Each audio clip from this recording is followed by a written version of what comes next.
They didn't see a man. They saw his skin. Every morning, Marcus walked the same street. Same sidewalk. Same people. And every morning, the same thing happened. Eyes looked away. Steps moved faster. Doors closed quietly. No one ever asked his name.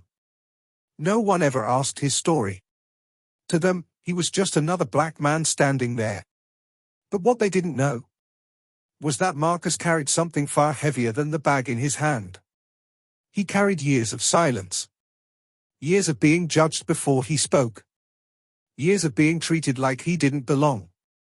And on this particular day, a day that began like all the others, something happened that no one expected. One moment. One decision. One act of humanity.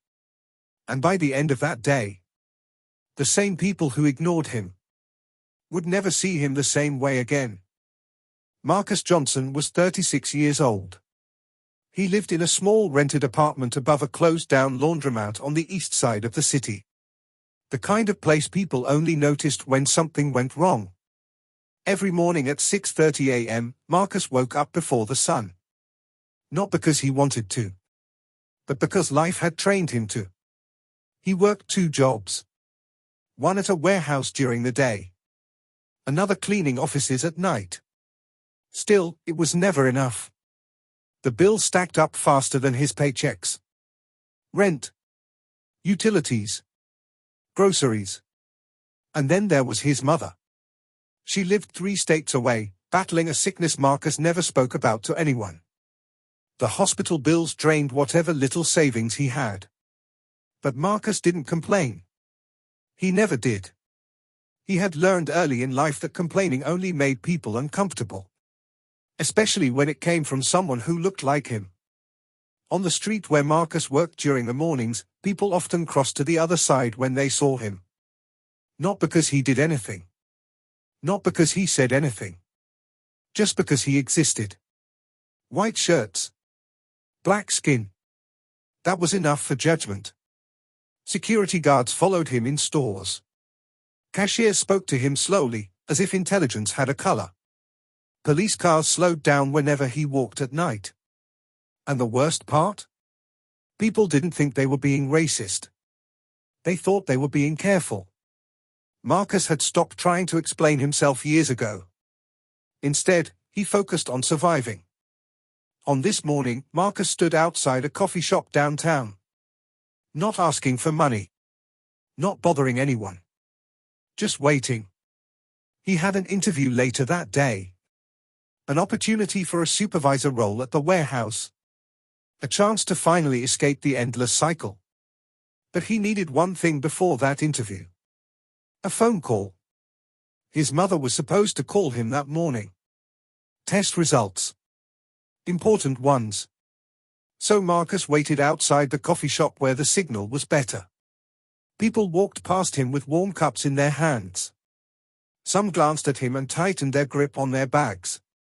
Others pretended he didn't exist at all. Minutes passed. Then more minutes. Still no call. Inside the coffee shop, laughter echoed. The smell of fresh coffee filled the air. Outside, Marcus stood alone. Unseen. Unheard. Unvalued. And then, everything changed. A woman stepped out of the coffee shop. Mid-30s. Well-dressed. Phone in one hand. Coffee in the other. Her name was Emily. She glanced at Marcus for half a second.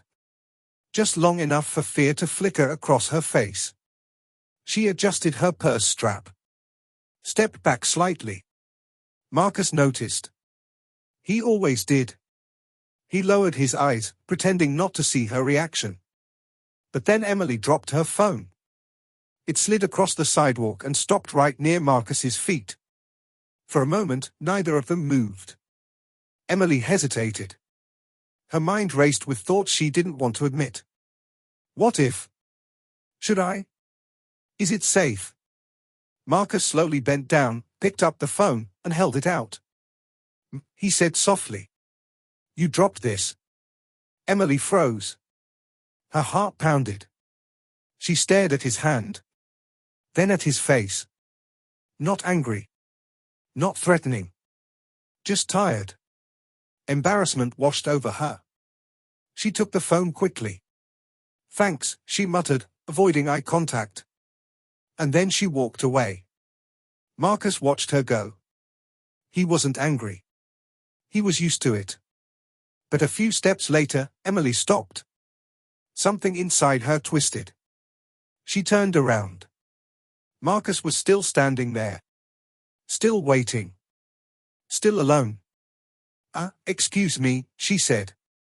Marcus looked up. "Yes?" Emily hesitated.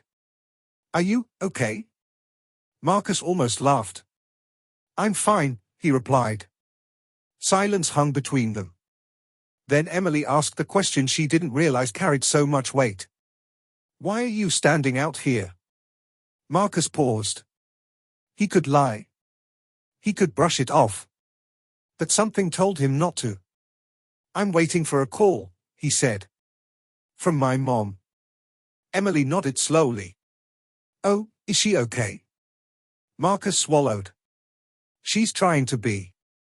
That was all he said. Emily didn't know why, but she felt ashamed. Not because of what Marcus said, but because of how she had first seen him. For the first time, she saw a son. Not a stereotype. And in that moment, something shifted. Emily offered Marcus a coffee. He refused at first. Out of habit. Out of pride. But she insisted. They sat on a bench nearby. People stared. A white woman. A black man. Talking. Some with curiosity. Some with judgment. Marcus told her about his jobs. His mother. His interview. Emily listened. Not interrupting. Not assuming. Just listening. Then Marcus's phone rang. His hands trembled as he answered. "Yes, Mom. I'm here." Emily watched his face change. Relief. Fear. Then tears. When the call ended, Marcus wiped his eyes. "She's stable," he said quietly. Emily smiled. "That's good news." Marcus nodded. And for the first time in a long time, he felt seen. As they stood to leave, a man nearby scoffed. "Must be nice," he muttered. "Getting free stuff." Marcus stiffened. Emily turned sharply. "He didn't ask for anything," she said firmly. "I offered." The man rolled his eyes.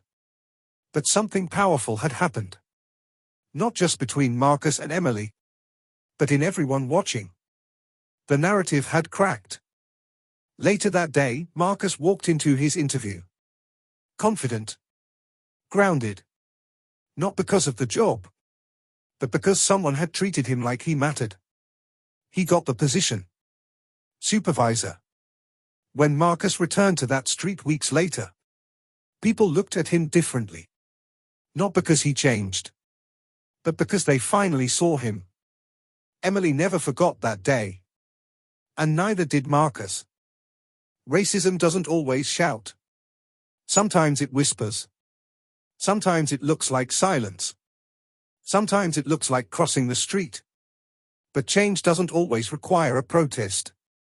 Sometimes it starts with a pause. A question. A coffee. Marcus didn't need saving. He needed recognition. And maybe, so does someone you pass every day. Before you judge, remember. You don't know the weight someone is carrying. And one moment of humanity can change everything.